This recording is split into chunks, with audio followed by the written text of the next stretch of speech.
Voces del Senado. Programa institucional del Senado de la República de Colombia.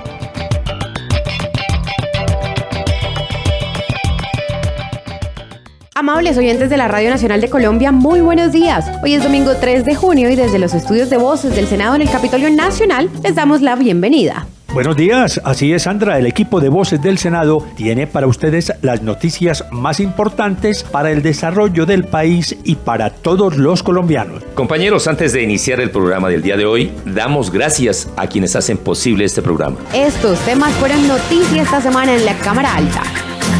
El presidente del Congreso, Efraín Cepeda, destaca el buen desarrollo de las elecciones presidenciales en la primera vuelta. Se aprobó en primer debate proyecto de ley que devolvería tarjeta profesional a comunicadores sociales, periodistas. Facebook, WhatsApp, Twitter e Instagram rendirán informes sobre la protección de los datos personales y noticias falsas en las redes sociales. Iniciativa del senador Andrés García Zucardi. Gobierno Nacional busca que el Senado apruebe proyecto de ley que crea mecanismo convergente regulatorio de televisión y radiodifusoras nacionales. Reducción en las tasas de interés, inflación inferior a 3%. Datos positivos del informe entregado por el gerente del Banco de la República a los senadores de la Comisión Tercera. Se celebró el Día Mundial del Medio Ambiente y los congresistas aprovechan la coyuntura para invitar a los colombianos a adquirir conciencia de cuidado y protección con el entorno. Aprobado en tercer debate, proyecto de ley que establece compensación a miembros de la comunidad raizal de San Andrés, Providencia y Santa Catalina. Y una buena noticia para los bogotanos, la capital colombiana ya tiene presupuesto para el metro. Bienvenidos a Voces del Senado. Voces del Senado. Iniciativa de la Mesa Directiva del Senado encabezada por el presidente de la Corporación, Efraín Cepeda Saravia, primer vicepresidente Andrés García Zucardi, segundo vicepresidente Antonio José Correa, el secretario general Gregorio El Hash Pacheco y la directora administrativa Astrid Salamanca Rajín. De manera ejemplar y en una muestra de democracia, millones de colombianos acudieron a las urnas en la primera vuelta presidencial el pasado domingo 27 de mayo, donde fueron superados los pronósticos sobre el número de votantes, hecho que fue destacado por el presidente del Congreso, Efraín Cepeda Saravia, según nos informa el periodista Fabio Calleja Ramírez. Buenos días, audiencia de Voces del Senado. La votación fue histórica porque más de 19 millones de compatriotas sufragaron sin miedo, expresó el congresista Cepeda Saravia. Bueno, lo primero que hay que señalar es que son las primeras elecciones en más de 50 y tantos años sin la FARC. Eso yo creo que impulsó también la democracia, ese ambiente de tranquilidad, y pues la votación es histórica. Más de 19 millones de votos, una abstención del 44%, cuando hacía 4 años eran 13 millones de votos. De manera que la gente salió a votar sin miedo y la gente salió a votar libre. De manera que esa libertad de expresión tenemos que aplaudirla, cada quien por el candidato de sus preferencias. Sin embargo, se nota también, y hay que decirlo, renacer de la izquierda, una votación histórica para la izquierda también, y por supuesto que son temas que hay que registrar y que son sanos para la democracia. El presidente del Senado destacó la labor de la Registraduría Nacional. Además, con mucha transparencia por parte también de la Registraduría del Estado Civil, resultados prontos, contundentes, de manera que la que sale fortalecida o salió fortalecida el día domingo fue la democracia colombiana. Agregó que con esos resultados Colombia ha quedado vigorizada. El país, entre tanto, está a la expectativa para la segunda vuelta presidencial el próximo 17 de junio. Voces del Senado. La Comisión Sexta del Senado aprobó en primer debate el proyecto de ley que formaliza nuevamente la profesión del comunicador social y periodistas. Los detalles con Sandra Pupo. Así es, compañeros. La iniciativa de autoría del senador Mauricio Aguilar tuvo el visto bueno de los integrantes de la Comisión Sexta. Con este primer paso se ve con buenos ojos el futuro del proyecto de ley que dignifica la profesión del comunicador social o periodista. Así lo afirmó el senador Aguilar. Ha recogido no solo el clamor de cientos y miles de periodistas de todo el país, sino también de las facultades de comunicación social, donde se dignifique la profesión del comunicador social, del periodista y organizacional, quienes han cursado 8 o 10 semestres o 4 o 5 años en una universidad con sacrificio, esfuerzo, dedicación, obtienen su título, pues también se le otorgue su tarjeta profesional, así como quienes estudian medicina, ingeniería, derecho, realmente tengan también su tarjeta profesional. Entonces yo creo que es dignificar, devolverle la tarjeta profesional a estos profesionales y sobre todo que cada día esta labor tenga un reconocimiento muy importante como en nuestra sociedad le aporta tanto, sino que también cada día quienes lo ejerzan de esa manera responsable y muy profesional, que es lo que queremos, siendo muy respetuosos quienes lo han ejercido de manera empírica, tampoco limitar la libertad de expresión y tampoco limitar el acceso laboral, y teniendo antecedentes de la Corte Constitucional, de la Corte Interamericana, donde se habían pronunciado al respecto, y que esta ley precisamente recoge todas esas inquietudes y todos esos antecedentes para que haya una legislación acorde frente a las inquietudes y a las expectativas que han expresado nuestros comunicadores sociales, nuestros periodistas de todo el país. El proyecto de ley 234 de 2018 también busca crear el Consejo Profesional del Comunicador Social, Periodista y Organizacional, un clamor que buscan los profesionales desde hace más de 20 años, según el legislador del Partido Opción Ciudadana, Mauricio Aguilar. Precisamente se va a crear un consejo, el Consejo Superior de Comunicación Social, quien se encargará de expedir la tarjeta profesional. Quienes en su momento obtuvieran su tarjeta profesional es convalidarla o refrendarla, y quienes han obtenido su título pues también se encargarán de velar por el cumplimiento, la obtención del título, y es simplemente un trámite de expedición de la tarjeta profesional. Sobre el tema también conversamos con el periodista de la Universidad Autónoma del Caribe, William Varela. Sí, el tema es bien complejo. Ahora hay periodistas que salieron de una universidad después de haber estudiado varios años, son comunicadores sociales / periodistas. Ahora también hay periodistas que hicieron una carrera tecnológica. Hay muchos otros que por destino o porque a la vida sí los llevó, son comunicadores sociales o periodistas o voceadores de prensa o lo que ustedes quieran llamar, que se metieron a la carrera y hoy están en medios de comunicación, y si no tienen la tarjeta no podemos tampoco victimizarlos y sacarlos de la carrera. Puestos como en los medios de comunicación, como los grandes puestos ya, digamos, que ejercen los periodistas o a los que quieren acceder los periodistas, digamos que uno de los requisitos podría ser que tengan esa tarjeta profesional. No, eso no va a ser así. Un medio de comunicación tiene a gente preparada,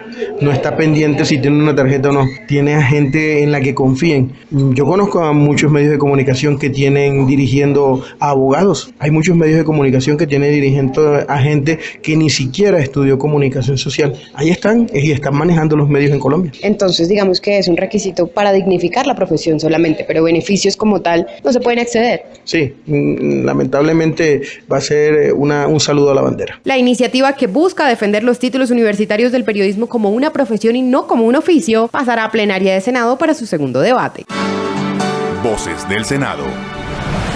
Bueno, acabamos de escuchar a uno de los periodistas más importantes aquí que cubren el Congreso opinando sobre el tema de la tarjeta profesional. A mí aún me genera muchas dudas y por eso quiero preguntarle a estas personas que ya han tenido ese documento, esa tarjeta de presentación ante los medios de comunicación y ante cualquier trabajo u oportunidad que tengamos nosotros como periodistas. Pedro, por ejemplo, ¿en qué año se graduó usted y cuando usted se graduó le entregaron ese documento o cuál fue el proceso? Gracias, Sandra. A ver, yo terminé mis estudios de periodismo en el año de 1997. En ese momento se requería llevar ante el Ministerio de Educación, por supuesto, el título que me acreditaba como profesional de la comunicación, las notas, el acta de grado, entre otros. Allí hacían un estudio y miraban la idoneidad de esa persona para asimismo expedirle su tarjeta profesional de periodista. Claro que sí, la utilicé y desde mi punto de vista considero que se hace necesario, no que la tarjeta sea la que elabore, no, es la misma ética de formación que se le enseña en una entidad educativa, en una universidad, a una persona que sienta esa vocación, ese deseo de informar a los colombianos, de informar a los ciudadanos del mundo sobre hechos que ocurren a diario, de tal forma que considero que se hace necesario esa tarjeta para evitar que se continúe presentando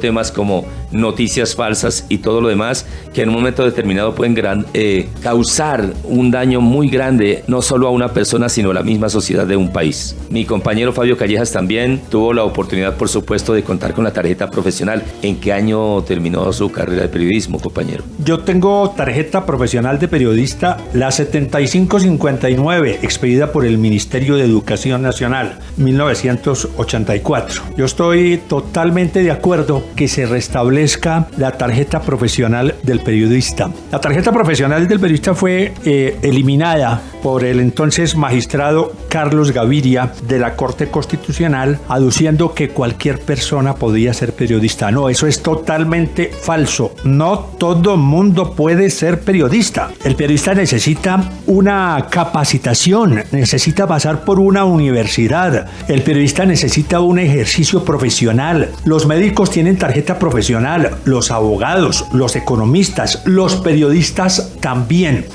Actualmente gradúan a cualquier persona como periodista profesional. Las reinas de belleza son periodistas y nunca han estudiado. Analistas también son periodistas, de tal suerte que yo estoy de acuerdo con la tarjeta profesional. Bueno, ahí sí tengo que defender, y es que ya es una era totalmente digital, es una era en donde la información está al acceso de cualquier persona, y pues por eso se facilita incluso tener la información, acceder a la información. Estamos en un mundo globalizado, con acceso a internet y con recursos que le permiten a muchas personas informar. Claro que sí hay una diferencia entre lo que hace el profesional, educado, el periodista, y las personas que simplemente opinan, comentan o cuentan un hecho. Yo sí quiero preguntarte, Pedro, ya para finalizar, el tema es, ¿crees que con esta nueva tarjeta de presentación, la tarjeta de periodista nuevamente, tendremos algunos beneficios más allá del proyecto? Aún no me deja claro ese tipo de inquietud. Bueno, primero tengo que decir que de pronto se ha confundido, compañeros, la libertad de expresión consagrada en la Constitución Nacional con el ejercicio profesional de periodista. Qué bueno que la pregunta sea contestada en el trámite de este proyecto de ley, Sandra, en el sentido que, por ejemplo, los medios de información, los medios comerciales, los grandes medios, en el momento de contratar a un periodista, a una periodista, pues le solicitaran justamente la acreditación de su tarjeta profesional para que demostrara su idoneidad y su ética profesional. Ojalá para bien de la profesión fuera aprobado ese proyecto, pero le veo muchas talanqueras. Bueno, y sobre este tema, ¿usted qué opina? Lo invitamos también a participar en este debate que ya construimos en la mesa de trabajo de Voces del Senado, participando precisamente en las redes sociales del Senado. Recuerde que estamos en Facebook como Senado Colombia y en Twitter @SenadoGovCo, utilizando el numeral Voces del Senado. Síganos en Facebook como Senado Colombia, en Twitter e Instagram como @SenadoGovCo y a través de la aplicación Mi Senado, donde pueden ser veedores de la labor que cumplen los congresistas.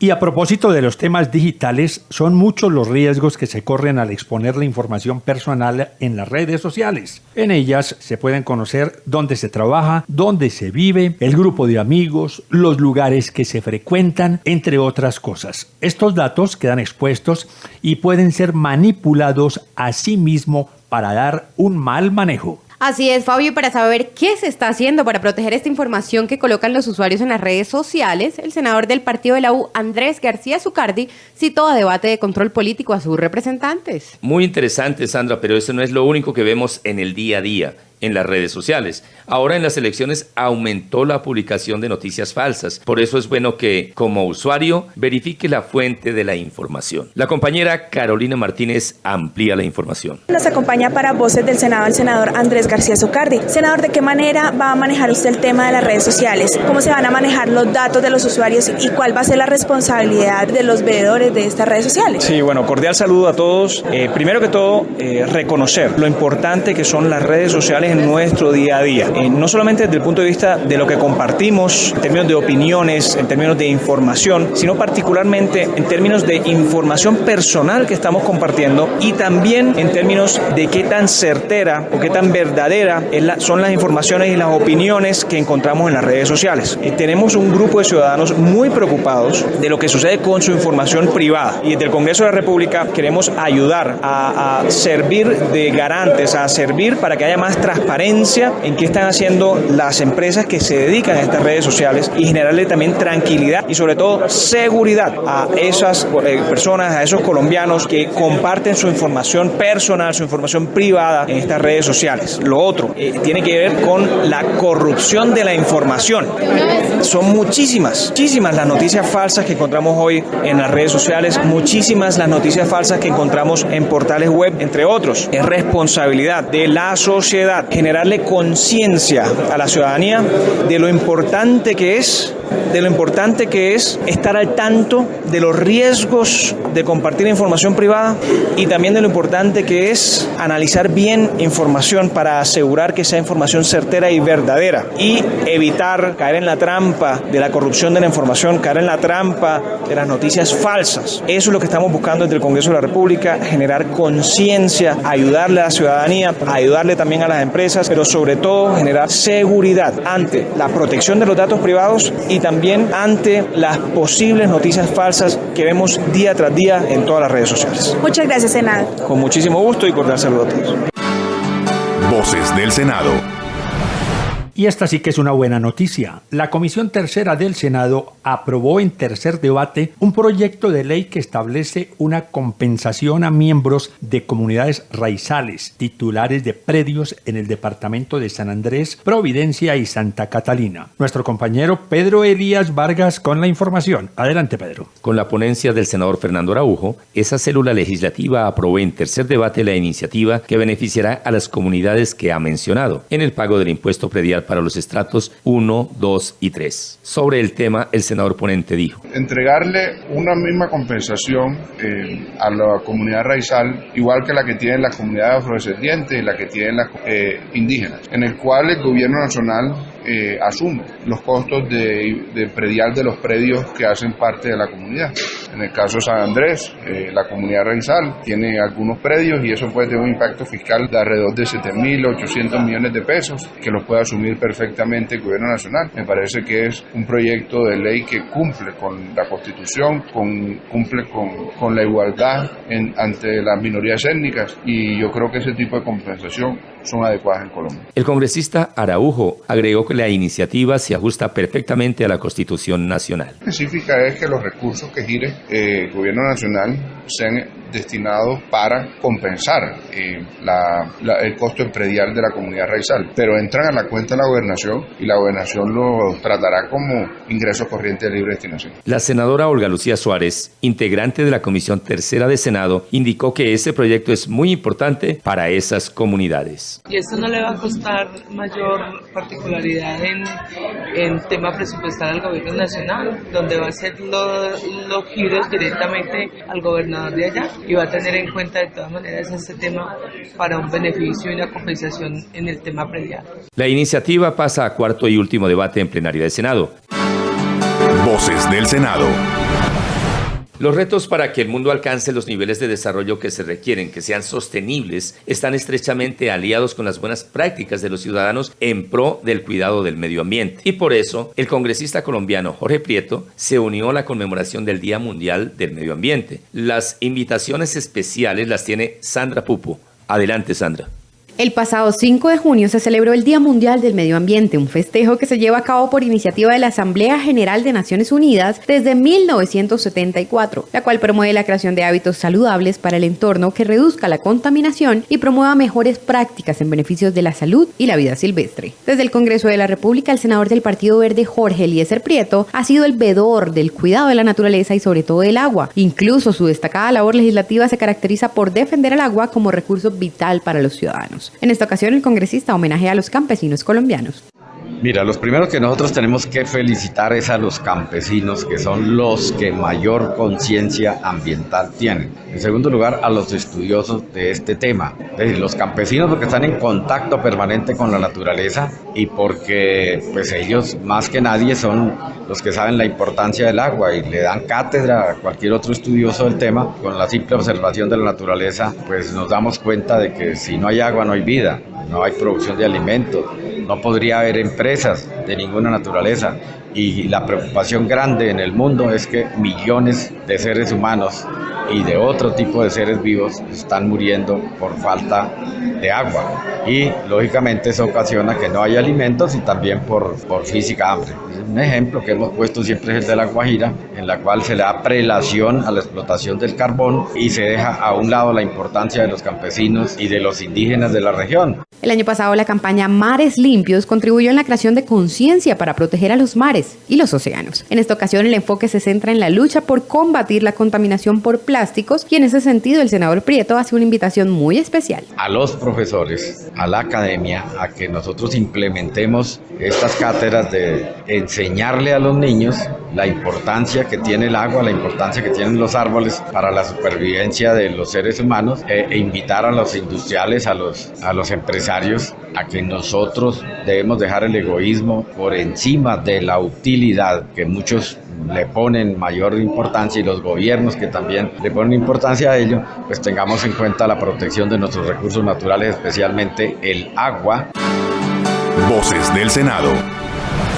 Y esta noticia que viene a continuación alegra la vida de los habitantes de nuestra bella capital colombiana, Bogotá. Así es, Fabio. Esta semana en una comisión especial donde participaron congresistas y el alcalde de Bogotá, se dio a conocer el aporte del gobierno nacional para la construcción del metro elevado. Carolina Martínez con toda la información. Según el alcalde de Bogotá, Enrique Peñalosa, se aprobó por el Banco Interamericano y el Banco Mundial 1.200 millones de pesos para iniciar el proyecto del metro de la capital del país. Otro paso muy importante que superamos, estamos ya al borde de abrir procesos de licitación. La semana entrante vienen 2 misiones del Banco Interamericano y del Banco Mundial, los 2 bancos líderes en este proceso, que van a asegurar 1.200 millones de dólares en una etapa inicial para ya acordar los detalles de esos préstamos, ¿verdad? Que estamos avanzando y iniciaremos los primeros pasos de la licitación hacia julio, y en octubre se abrirá la licitación, se adjudicará a comienzos del año entrante y la obra comenzará a mediados del año entrante. Sobre este tema también se pronunció la senadora Arlet Casado del Partido Liberal, quien fue parte de la comisión especial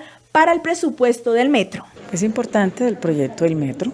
Ayer se hizo 2 días, se hizo un debate muy importante sobre conocer realmente cómo era la iniciativa. Se aprobaron las garantías por parte de la Nación para llevar a cabo. Es un proyecto que cuesta 7.8 billones de pesos, donde habrá fuentes tanto de inversiones privadas como inversiones del gobierno e inversiones también del distrito. Pues yo creo que fue un paso importante al desarrollo. Entendemos lo importante frente al tema de la movilidad de esta ciudad, el desarrollo de la calidad de vida. Ahí supimos, el gobierno ya autorizó unos recursos que se había hecho anteriormente, ¿sí? Va a tener unos por las bancas, uno de 400 que va a hacer por las diferentes bancas multilaterales, porque esa garantía lo que va a representar es que ellos puedan acceder a esos recursos a nivel de la banca. Entonces va a tener uno de 400, creo que euros, va a tener otro por 500 y otro por 600.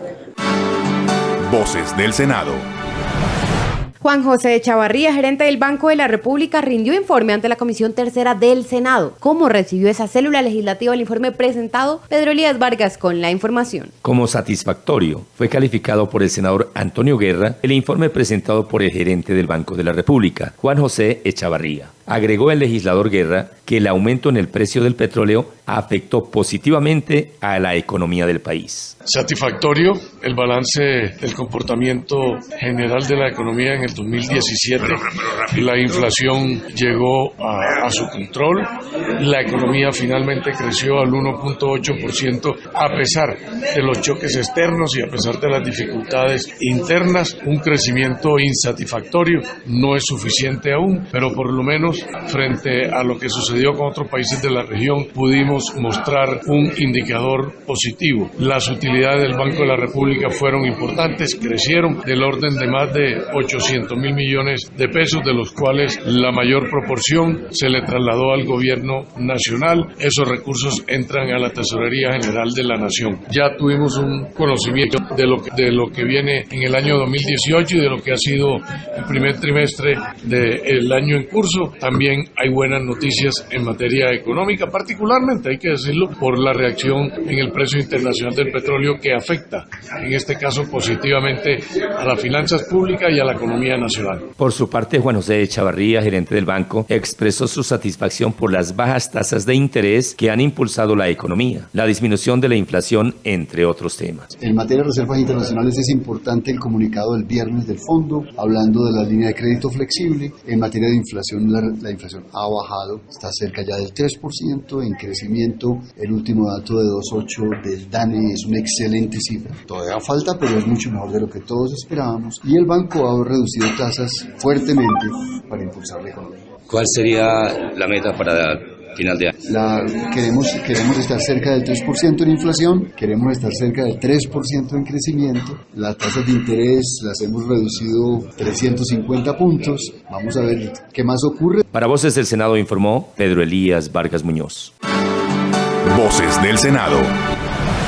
Comenzó la discusión del proyecto de ley que busca crear un mecanismo integrado para la regulación de los servicios de telecomunicaciones. Una iniciativa que llegó al Congreso faltando 3 semanas para terminar el cuatrenio legislativo. El informe con Sandra Pupo. Las comisiones sextas de Senado y Cámara vivieron un encuentro simultáneo en el Salón Boyacá del Capitolio Nacional para debatir el proyecto de ley que radicó el Gobierno Nacional con mensaje de urgencia para promover la convergencia entre la provisión de redes y servicios de telecomunicaciones, así como la liquidación de la Agencia Nacional de Televisión ANTV. Al respecto, la vicepresidenta de la Comisión Sexta de Senado, Susana Correa, explicó que este proyecto no está claro y no se sabe si esta es la vía regulatoria necesaria para la televisión colombiana. O sea, uno no puede decir que tenemos que sacar esto simplemente porque viene el mensaje de urgencia del gobierno en una semana como salga. Aquí tenemos claro que debe haber un regulador convergente único, independiente, seguro, que debe haber un solo fondo único, seguro, que la televisión comunitaria, la televisión pública tiene que tener una fuente de financiación exacta donde las puedan sobrevivir, seguro.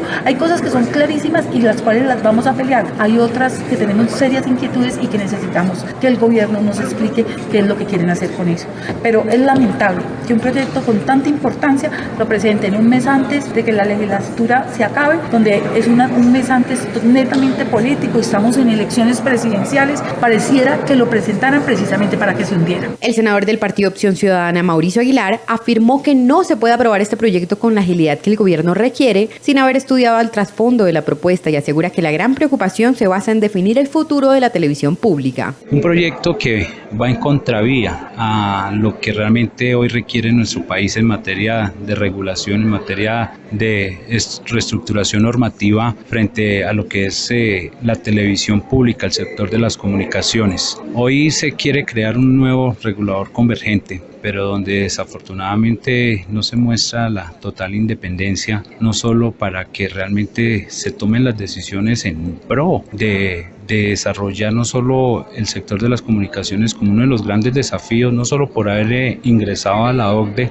sino realmente para acabar con las debilidades que se tienen actualmente dentro del marco regulatorio. Aquí no se puede sacar los proyectos de ley de alto impacto a las carreras por congraciarnos con el gobierno nacional. Finalmente, el ministro encargado de las TICs, Juan Rosso Rengifo, aclaró para los micrófonos de Voces del Senado que el fondo económico donde se encuentran los recursos de la televisión pública no será modificado. Fundamentalmente lo que busca es la creación de un organismo regulador convergente en los distintos sectores de las tecnologías de información y comunicaciones, radio, televisión y por supuesto telecomunicaciones. Pero desafortunadamente no hemos tenido la segunda ponencia de Cámara y eso nos ha impedido lo que ha pasado hoy. Propusimos que la televisión pública se cuidara y para eso había un elemento fundamental que es mantener el fondo de televisión pública como está hoy en día, absolutamente autónomo y que los recursos de la televisión pública quedaran ahí protegidos para que precisamente los canales regionales, la televisión pública que es fundamental en el ejercicio de nuestra democracia, pues se mantenga. El proyecto en manos del senador ponente Mario Fernández Alcocer definirá su futuro la semana entrante con un nuevo encuentro entre las comisiones sextas conjuntas. Finaliza Voces del Senado, no sin antes invitarlos a que nos escriban a través del correo electrónico vocesdelsenado@senado.gov.co y nos cuenten las dudas, sugerencias, quejas, reclamos y comentarios que tengan frente a los temas legislativos. Asimismo, no olviden seguirnos en las diferentes plataformas virtuales. En Facebook pueden encontrarnos como Senado Colombia, igualmente en YouTube. Pero si usted quiere trinar sobre nuestros temas, el usuario es senado.gov.co, utilizando el numeral Voces del Senado. Voces del Senado bajo la dirección del jefe de prensa de Berto Amor Beltrán, coordinación de Maritza Pardo, edición de La Bonita, Laura Munevar. Estuvieron con ustedes Sandra Pupo, Fabio Calleja Ramírez y Pedro Elías Vargas Muñoz. Ha sido un placer, como siempre, compartir este agradable momento con ustedes. Nos encontramos la próxima semana a través de la emisora de los colombianos, fielmente Radio Nacional de Colombia. Feliz semana para todos, buen viento y buena mar. Voces del Senado. Programa institucional del Senado de la República de Colombia.